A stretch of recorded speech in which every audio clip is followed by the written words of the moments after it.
Welcome, everyone, to the Real Whovians Cast. I am your host, Matrixlord212, and I'm with Alex. What's up, Alex? I'm okay. Just this is my first podcast, and pretty little bit nervous, but I'd like to give my opinion on the episode tonight. Okay, so first we're going to start off. We're going to get everybody to know you a little bit better. You're from the UK, correct? Yes.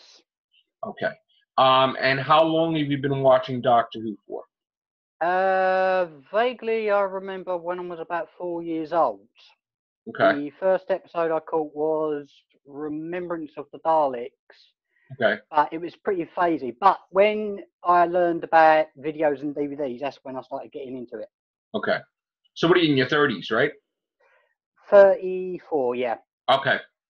And you've watched all New Who, correct? Yes, never miss an episode. All right. So now we're, we could always do a video with you separately to show like your beginnings with Doctor Who.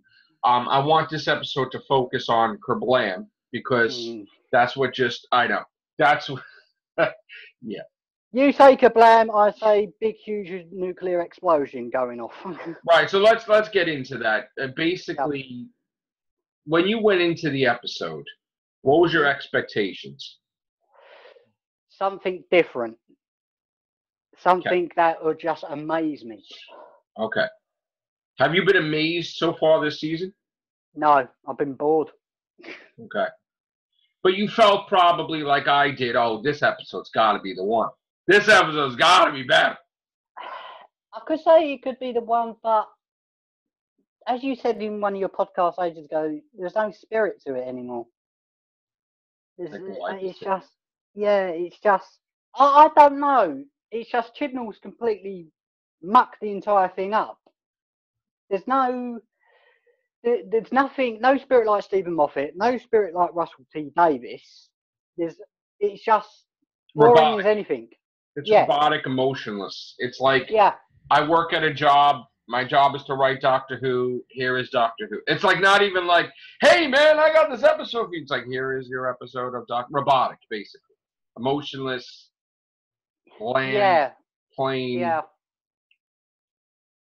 The thing is, there's nothing wrong with Jo.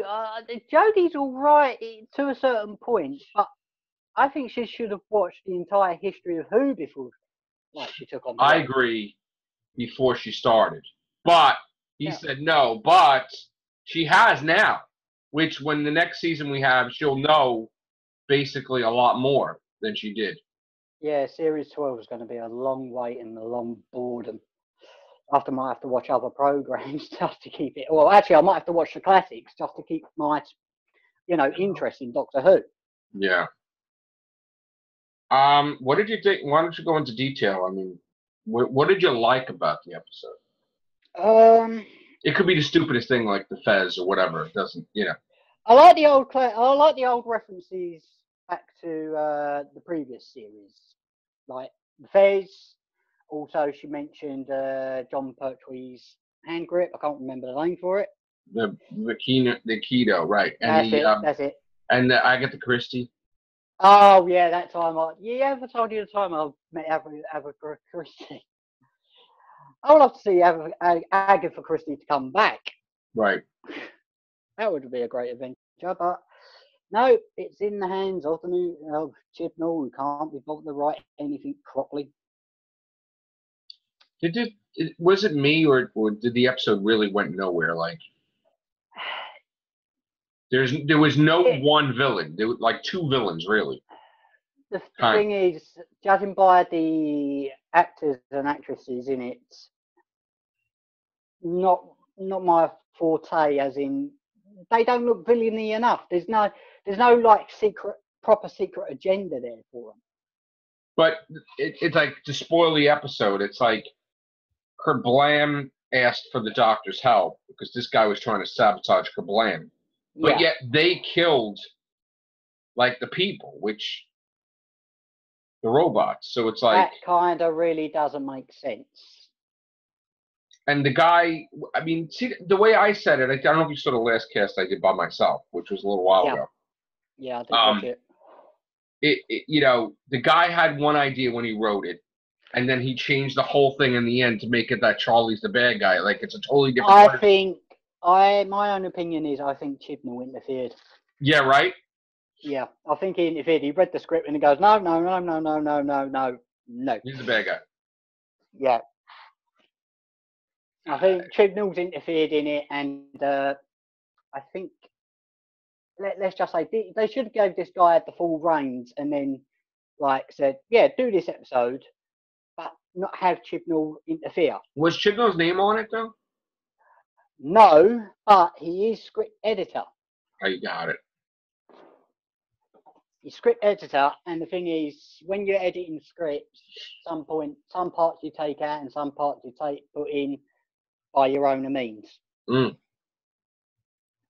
And I think so Chibnall is, yeah. I'm going to keep watching it. I'm going to watch the New Year's special. I really want the Daleks to come back because I miss him.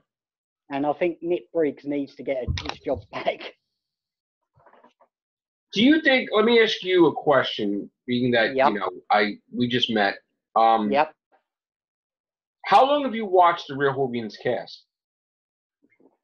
Since the announcement of Jodie. Oh, okay. I discovered you on YouTube. Was looking at rants about I hate Jodie Whittaker and all this. So you saw when we had the reveal when I started cursing like the million. Yeah. Can I just say something? When Jodie was first revealed, I shouted out, "For Christ's sake, what is this?" But I said, "No, that's it. I'm not watching it anymore." I know a lot of people, even at the time that I have enemies also, they were watching it. I heard and they were cracking up. Like, just, I took K9 and I was like, I chucked him across the room. It was like, oh my God. I was like, I must have cursed. And we even had Gloria on here and she was crying. It was like somebody died. It was like nuts. But we've done like hundreds and hundreds of casts since then. Because I popped them out like crazy. And I think that's why fans like our show, because we give them a lot of Doctor Who content more than the show sometimes, because we're always talking about theories and we get different people on here. You know, I mean, as far as I know, I think we have the most Doctor Who podcast than anybody in history. It's a lot right now. I know one particularly other Doctor Who podcast, but the thing is, I don't know if they're still going. Right. Gotcha. Yeah. So, what did you rate the episode? From 1 to 10? 7.5. Okay. So 6 is passing, right? 6 is a little bit past it. I could have rated it a 4 if I wanted to.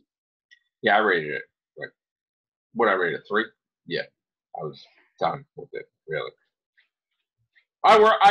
One of my 5 jobs, I work in retail, and I've worked in retail for like over 25 years. So the last thing I wanted to see was an episode about retail, and it's like, you know, who the hell would write about retail? And it wasn't, to me, it wasn't appealing. It was just an episode that I would probably never watch again, and that's the problem. You need to create episodes where they're rewatchable, that people are memorable.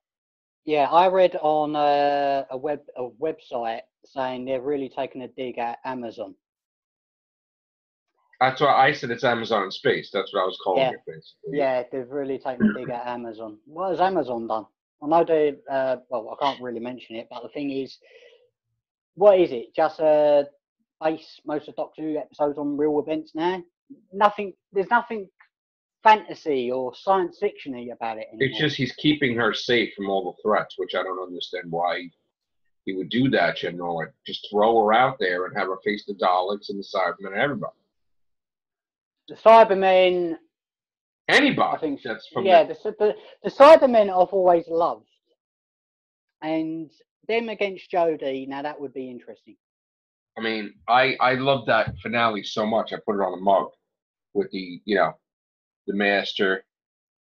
Oh yes, when they brought back those Cybermen, I was jumping for joy on that one. Mondazzi and Cybermen, yeah. So now what did you think of the trailer? Because the trailer, I didn't see Jodie or the companions at all. I just saw. Are you talking about the next episode? Yeah.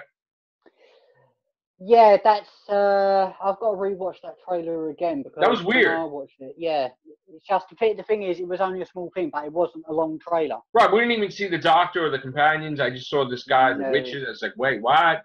Like, they didn't show anything. Like, not even the doctor or the companions. And I'm like, wait, why would they do it like that? Why would they do a trailer like that? Not even her talking, nothing.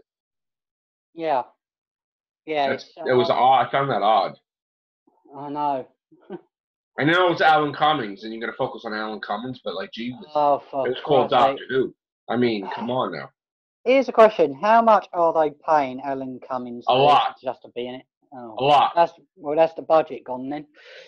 Well, here's the thing. He was asked to be the Doctor. Before, when it was Moffat, and he did say yes, but then when he found out it was 10 months, he's like, no, just I'll appear once, like in a whatever. But nobody wants to do this 10-month shoot. Well, it's not like you're making a movie. But they can't make a movie if they're doing that. It's like no. I'm just trying to say it's not like you're making an actual like Lord of the Rings that you've got to take about a year and a half just to film the entire thing. Right. But some movies take less time than it takes for Doctor Who. That is true. That's crazy. Yeah. I don't know. And I think Series 12 they should have a rethink. Better still take Chibnall out of the writers completely and just have him a series producer. Bring in a few classic writers and some from the new series, the previous new series, and some who are major Doctor Who fans. Yeah. Not whoever these people are who probably never even watched the show. That's my complaint. Yeah. Yeah. I'm gonna watch it.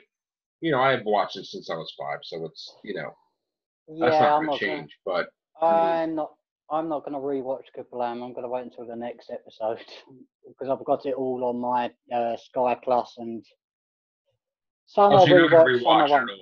I'm not going to rewatch it. I haven't rewatched any episode of Jodie's.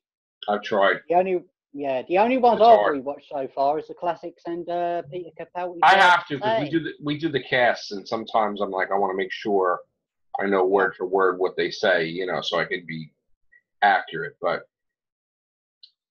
this is just, Can I give my honest opinion on the TARDIS? Yeah. Who was the idiot who designed it like it is? I don't understand what it is. Neither do I, for one. I mean, does she start it by twisting the hourglass? I noticed that. Does she have to twist the hourglass? Like just spin it to start it? Yeah. And the thing is, it used to be that big lever that was almost like a curling lever. We just pulled down as I go. It's like oversized curling lever. I've noticed something else is that I don't feel like the TARDIS is alive anymore. The TARDIS is not alive anymore? Well, remember back when Matt Smith and Peter Capaldi were interacting with the TARDIS? The TARDIS is still alive. It's just but it's not interacting. It popped out a biscuit for her, which is that's the way to say it's alive. But but when I watched the Husbands of River Song, and Matt Lucas turns up, and you see the Doctor open the door, and he goes, "Have I got a funny hat on my head?" And then you hear him go back in, and he goes, "For Christ's sake, yeah." That's what I like to see again with the TARDIS. I think that the TARDIS is trying to process the Doctor being a woman too. Yeah. Because it's like, it's sort of being quiet with her. Yeah. No wonder it chucks her out in the first place. So I'm pretty sure it's like it's just trying to, Well, I'm gonna keep watching it, but it is going to be a very boring wait until Series 12 rolls in. Which we don't listen. If it does come in 2019, is it true? Are we getting 5 episodes plus a Christmas special? I mean, it's all these rumors right now. We don't know what the hell's happening. The rumors are rumors. Sometimes they turn out true. Sometimes they don't. And the way Doctor Who's been, do you really think less is more? There's a bigger chance that there's more crap episodes if you cut it down to 5, and maybe you'll have one. I wouldn't mind if they'd done what they did with the end of the David Tennant era, and that was The specials. I think what was it? Yeah, you had the Easter special and the one in November. Yeah, it was a couple of specials. Next Doctor was part of that. Planet of the Dead. There was a whole bunch. Yeah. Yeah, if they Where's the Mars? If they did it that way, and then show trailers to get you something to look forward to, that would be better before they do another full series. But no, Chibnall has to say no. I've got to film it at it. So sometimes I feel like if you want to be an actual showrunner of the series, be a showrunner. Commit to it. Right. Moffat had Sherlock, and he was balancing. And other stuff too. Yeah. Yeah. But the best person to balance was Russell T Davies. Oh, Russell T Davies knew what he was doing. Because he was balancing Torchwood and Sarah Jane, and like I said, he would do Doctor Who, and he probably could make pancakes at the same time too. It was like ridiculous. It was ridiculous. He had it all planned out before it even come back on the air. He was like the genius of it all. Like just. I wouldn't mind if Russell T Davies came back and wrote 2 episodes. Me too. Save the series. Basically, be nice. Yeah. Even Moffat, I wouldn't mind it. Moffat, I would like to come back for 2 episodes, because when I watched the Impossible, not the Impossible. Oh God, what was I'm trying to remember the 2 episodes he done from series 1. The Empty Child. Doctor Dances. Yep, they were brilliant. Plus, Girl in the Fireplace. Girl in the Fireplace, I didn't think much about. Really? No, wasn't my fault. Silence of the Library, Forest of the Dead. No, Introducing River Song was brilliant. And Blink, loved all the Weeping Angels. Yes. Okay. I can never look at You're a Weeping Angel fan. Again. No, but I can't look at a statue twice. Okay. What's your favorite villain, basically? Cyberman. What about the Master? Do you like the Master? Missy? My Missy was okay, but I'm more of the classic series Masters. Gotcha. Okay. And I'm waiting to get the audios for Big Finish Masters. Yes. Okay. Now, you were showing me off air, you have a collection, right? You have Daleks and you have a whole bunch of figures. Okay, so you collect the figures, you collect... Oh, yes. I keep them as sentimental value. Yeah. Me too. I collect the Titans. They're all on top of my fridge. And I got some stuff later. I got TARDISes all over the rooms, everywhere. And now someone just told me on Twitter that the new Titan set is out. So I got to get that stuff. I'm not a fan of the Titans figures. I'm more of the character options figures. Okay. I can show you one figure that was, it was very hard to get by itself. Okay. Oh, wow. From Remembrance of the Daleks. Yep. Always loved that episode. That's amazing. How much did that cost you? It cost me about £20. I still got to find out. I'll transfer that later. I had to fight for it on eBay because it was going for 99p. Wow. Okay. £20. I'll figure out how much those American dollars later. And then I'll try to look it up and see. Can I make that purchase too? Yeah. I can show you one DVD that I truly love if you want. All right. I'll pull it down. I was absolutely gobsmacked when they released this, and I want them to do the entire animation version. Oh, the Power of the Daleks. Okay. Yeah. Yeah. The thing is, Daleks Master Plan, Evil of the Daleks, and a few other missing episodes, animate them. Bring them back. Yeah. But I think they got all. See, that's the thing. I'm actually for both. I'm actually for animating it, but if they really have it, and then a couple of years later they put out another version of it, which is the actual version, I'm okay with it. Because I would like to have as a collector both. You know? Yes. I got my Power of Alex over there too. But yeah, but I have a different cover than you though, because I guess it was a different color for America. I don't know. Yeah. The thing is that with the American release and the UK release, I have to do different selections. Yeah. And I know they did Power of the Daleks on Blu-ray for color. I think it was. Or was it? I think I bought mine. I don't think I bought mine with Blu-ray though. I can't tell on the side of the room. Yeah, no, I think it was regular DVD. I think. Yeah. So now you watch videos on YouTube, right? Like you watch other podcasts, Doctor Who. I watch a load of videos on YouTube. Okay. Cool. And I never miss a show of yours. Oh, thank you. Appreciate it. You like besides the Real Whovians Cast, you watch like I do watch the Everything Show, but I'm not a fan of horror films. Okay, that's fine. Not for everybody. No, I'm not a fan of horror films. One horror film that really put me off of horror was it was a zombie movie. It was completely rubbish. Okay, that's fine. Well, I'm glad. You know. Let me ask you another question. Well, what made you today to like come out and reach out?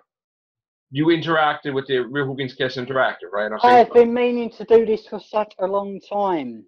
Was it my video today? Yes. Oh, okay. Nice. The live stream I just did before. Yeah. Oh, cool. Okay. So when I said, reach out to me on Real, you did. Real Whovians Cast Interactive. Nice. Well, the thing is about the classic series writers is that you had Mark Platt. I'm trying to remember what episode he wrote, but I know he did Spare Parts for Big Finished. It was the Genesis of the Cybermen. Right. I love that one. Bring him back, for Christ's sake. Bring back Terrence Dix. Also, Eric Staywood, who wrote Earthshock and I think it was Revelation of the Daleks. Earthshock was great, yeah. Did he do Resurrection? I don't think he did Resurrection. Let me get the thing. I'm not sure. Let's see. But yeah, they should definitely come back. Yeah. Well, don't forget, they did bring back Graham Harper in the Russell T Davies era. Yeah. Let's see. Hold on. Looking it up now. Yeah, he did write it. He did? Okay. Yeah. It's just the thing is, I love to see some classic writers contribute to Doctor Who now these days instead of, just writers who haven't got a clue about it. Yeah. Peter Davison. Yep. Resurrection. Yeah. That was when Tegan left, right? Yes. At the end, she walked straight back. She's done. TARDIS left. Yep. Hell with this, death, and all this stuff. I'm out. Yeah, but did she change? Soon as she left, and then she walked back, did she go out the door and went, "No, wait a minute, I've left something in the TARDIS." Oh God, he's gone. She's done. Yeah. So. Well, I just want to ask you, what is your favourite episode from the classic series? Like the one thing you really love. I started with Tom Baker, Pyramids of Mars, and I was very attached to Tom Baker, and it was sort of we sort of got it out of order here, so I didn't get to see all of Tom Baker's stuff in order, it was just sporadic. And then when I saw that he could regenerate, I was all upset. I'm like, whatever. And then they had different networks that were starting to show different doctors at different times. I enjoyed John Pertwee, Spearhead from Space, and immensely. Inferno, and it was so many Green Death, so many different ones. And I really loved the Three Doctors because that was what Omega. That was like one of my favorites. Five Doctors I loved, but I really wished Tom Baker was in it. You know, that annoyed me. Yeah. That was like I felt gypped with that. I loved, you know, Sixth Doctor Colin Baker. I liked the least. I wasn't crazy, but then he did have some of the best episodes. Which the Valyard was always my favorite. I think Big Finish done justice to Colin Baker. Yeah, they did. Because I started listening to stuff and I'm like, he's amazing on there, you know. I didn't care for his outfit, and I didn't understand what they were trying to convey with all that. But I liked when Sylvester McCoy, when he had the darker codes, when he was Battlefield and Remembrance of Alex, he started getting where he was manipulating the villains and I've calculated, tricking Davros into blowing up the sun. I was like, oh, this is great. Silver Nemesis, like everything, even Curse of Fenric, and I've got Sylvester McCoy, but I haven't got the first three of the Sylvester McCoy eras. I hate Bonnie Langford. Right. I love the Candyman.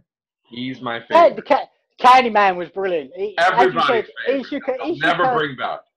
He should definitely come back. Him wanting to get him to come back. That was amazing. You know what? I had a good childhood, a good thing with Doctor Who. And when Doctor Who went off the air, it was like a shocking thing because I still got, because I was into comics and everything, I still went to the comic shops and I still bought the Doctor Who magazine, even though it was off the air for a long time. 1996, when they started saying that Doctor Who was going to come back and Paul McGann, I was so excited. It was on Fox. But it was quite different when I was watching it because it wasn't like BBC. It was like American doing it. I'm like, what the hell? We should never do it, And then thank God they didn't do a series on it because they were going to do some crazy stuff with the Master. And I'm like, okay. And when it came back in 2005 and I heard about it, I was so excited. But at the time, we didn't have the technology we do now. Like, they really wanted us to wait a year where you guys, we're ahead of it, and then we get to see it a year later. And, even if we tried, to watch it, it was like, it was crazy. But eventually, it was like everybody could see it around the same time. And I just loved it. Christopher Eccleston was like unbelievable. It was amazing. I was so excited. I was in my glory again. Doctor Who's back. I gave him the nickname One Series Eccleston. That's it. Like when he regenerated into David Tennant, and David Tennant said, "Yeah, I'm a major Doctor Who fan." That's where he was my favorite. After then, he became my favorite David Tennant because he's been playing and trying at the role since he was 5. So it's like he's going to be the perfect Doctor because that's all he does is he's a doctor more than he is himself. Yeah, I love. And Capaldi was a huge fan too, though. Yeah. By the way we were treating him, he was like, they definitely season all over again. Age discriminated him bad, and they really ruined him. And Matt Smith, I loved him too. I thought he was great. Clara, I loved Clara when she started. But when she was with Capaldi, I was like, I didn't like that they made her they just changed her, and I was like, I wasn't crazy about it. Yeah, the episode I like with Capaldi and Clara is when Clara had to sort out these paint monsters. I can't remember their names. And she was carrying the TARDIS around in her handbag. Yeah, that was, I remember that episode, yeah. And he was trapped in the TARDIS and trying to figure a way. Yeah. That was a good episode for her. But for the rest, no, she shouldn't never been in Series 9. Well, if she was in it, they should have had an addition to it. Like, they should have had Danny Pink back. They should have had him. They should have had, I still feel, we were talking about this yesterday, and I was kind of constructing my new mug. And I'm like, I'm definitely doing Danny Pink and Clara on the mug. But I like the thing is about Danny Pink, he had a lot of potential, and then they said, no, he's getting run over, and that was it. Well, something happened, because we keep talking about it. Something happened, he pissed Moffat off something, and Moffat changed all his plans completely from what it was supposed to be. And I'm like, that's not. I hate when he does that. I wonder if Moffat, through all the scripts he had for Danny Pink in the shredder, soon as he got. See, we always thought that she was pregnant when he got run over because she had all these Post-its, she had all this stuff, and we would think right away she's pregnant with his kid and she's traumatized and that she lost the baby. Like that's why she was a mess, and that's why she was looking to take the TARDIS keys and throw them in the lava. But meanwhile, you know what I'm saying? It was like, oh, this is definitely. But they went in different directions, you know. Yeah. So, but still, I love Clara as a character, and I don't like what they made her, but that's Moffat. I don't even blame her, or you know, whatever. Moffat just went in weird directions with her. Well, Moffat should have stuck to the writing, not the show running. All right, so we have a time limit on the Zoom. That's fine. That's fine. So I want to welcome you aboard. Thank you very much. You did great. Yeah. This was a great cast. You feel happy? You feel happy? You comfortable? Yeah, I feel comfortable, but I've got to try and get my other webcam because it's buried in my room somewhere. Yeah. No, but your phone worked out pretty well. I mean, the lighting, everything looks good, right? Yeah, but the headphones I'm wearing, they've got a certain limit to them because they're wireless headphones. Right. I know. I'm using my iPhone one, but then I have my. The only drawback with the headset is I can't hear myself, but I can hear everybody else. Which I got to buy a new headset soon. But all right, so you'll definitely appear again as a member. Yes. Yeah, in the future if I've got time because I've got like major stuff to do and all this. Understood. All right. Thank you, Alex. So I would like to talk to you off air anyway. You got it. We'll create another Zoom and we'll talk off air. All right. Take care. Bye for now. Bye.